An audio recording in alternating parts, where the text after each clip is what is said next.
লেবাননে চলমান ইসরায়েলি আগ্রাসনে ঝরছে একের পর এক প্রাণ। হামলার তাণ্ডব থেকে বাদ যায়নি বাংলাদেশিরাও। এখন পর্যন্ত 4 প্রবাসী বাংলাদেশি আহত হওয়ার খবর মিলেছে। জামুস শহরে জায়নবাদীদের বিমান হামলায় আহত হয়েছেন আব্দুল মোতালেব। ফেনীর ফুলগাজী এলাকার বাসিন্দা তিনি। একই দিনে ইসরায়েলি বিমান হামলায় গুরুতর আহত হন রাহেনা বেগম। নরসিংদী থেকে কাজের সুবাদে যান লেবাননে। দুজনই বর্তমানে আশঙ্কাজনক অবস্থায় হাদাদ সেন্টার হাসপাতালে চিকিৎসাধীন। আহত আরও দুজনের পরিচয় জানা যায়নি। বর্তমানে লেবাননে বাস করছেন 1.5 লাখের বেশি বাংলাদেশি।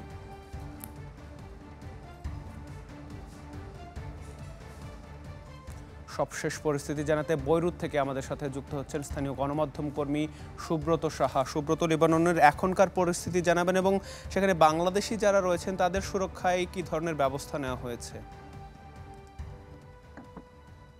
লেবাননে এই মুহূর্তে হিজবুল্লাহ প্রধান উনি নিহত হওয়ার পরে বর্তমানে রাজধানী বৈরুত সহ পুরো লেবাননে কিন্তু শুষান নীরবতা। অন্যান্য দিন এই ইসরায়েলের আক্রমণের মধ্য দিয়েও বিভিন্ন বৈরুতের বিভিন্ন দোকানপাট এবং যানবাহন চলাচল স্বাভাবিক থাকলেও কিন্তু আজ পরিস্থিতি অনেকটা ভিন্ন। এখানে দেখা যাচ্ছে পুরো বৈরুত জুড়ে শুষান নীরবতা। পথঘাটগুলো একবারে ফাঁকা হয়ে আছে। কোনো দু একটি গাড়ি চলাচল করতো, কিন্তু এই মুহূর্তে পরিস্থিতি কোন দিকে ধাবিত হবে সেটাই কিন্তু এখন প্রশ্ন। এই মুহূর্তে লেবাননের প্রায় লক্ষাধিক প্রবাসী বাংলাদেশি তারা বিভিন্ন আতঙ্কে আছে যে পরবর্তী পরিস্থিতি কোন দিকে যায়। ইতিমধ্যে ইসরায়েলের হামলায় লেবাননের দক্ষিণাঞ্চল থেকে প্রচুর প্রবাসী বাংলাদেশি তারা বৈরুতে এসে আশ্রয় নিয়েছে। আবার অনেক প্রবাসী বাংলাদেশি আছে এখনো বিভিন্ন কারণে তারা দক্ষিণাঞ্চলে অবস্থান করছে, তারা এখনো বৈরুতে আসতে পারে নাই। তবে যারা বৈরুতে এসেছে তারা কিন্তু সবাই বিভিন্ন আশ্রয় কেন্দ্রে তারা আশ্রয় নিয়েছে।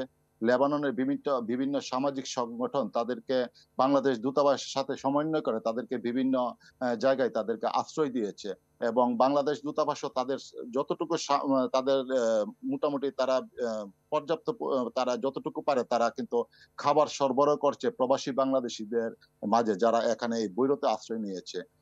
ইতিমধ্যে লেবাননের বিভিন্ন সংগঠনগুলো কিন্তু এই আশ্রিত প্রবাসীদের পাশে দাঁড়িয়েছে, তাদেরকে বিভিন্নভাবে খাবার সরবরাহ করছে।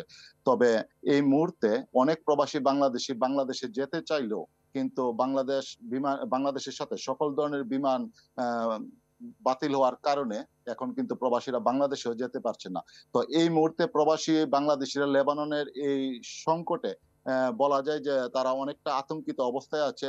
এই মুহূর্তে তারা বাংলাদেশ সরকারের নিকট তারা আবেদন জানিয়েছে যেন তাদের জন্য নিরাপদ আশ্রয়ের একটি ব্যবস্থা করা হয় এবং সেখানে পর্যাপ্ত পরিমাণ খাবারের যাতে ব্যবস্থা করা হয় এমনটাই কিন্তু তারা দাবি জানিয়েছেন বাংলাদেশ সরকারের প্রতি।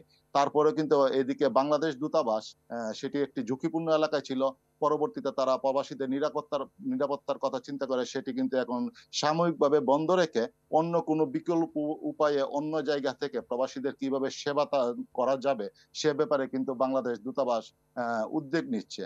তবে এখন পর্যন্ত বলা যায় যে লেবাননের 1 লাখ প্রবাসীদের ভাগ্যে আগামীতে কি ঘটবে সেটি কিন্তু এখন এই মুহূর্তে বলা সম্ভব হচ্ছে না, কারণ পরিস্থিতি এই মুহূর্তে অনেকটা ভিন্ন এবং এই পরিস্থিতির কারণে প্রবাসী বাংলাদেশিরা অনেকটা আতঙ্কে ভুগছে।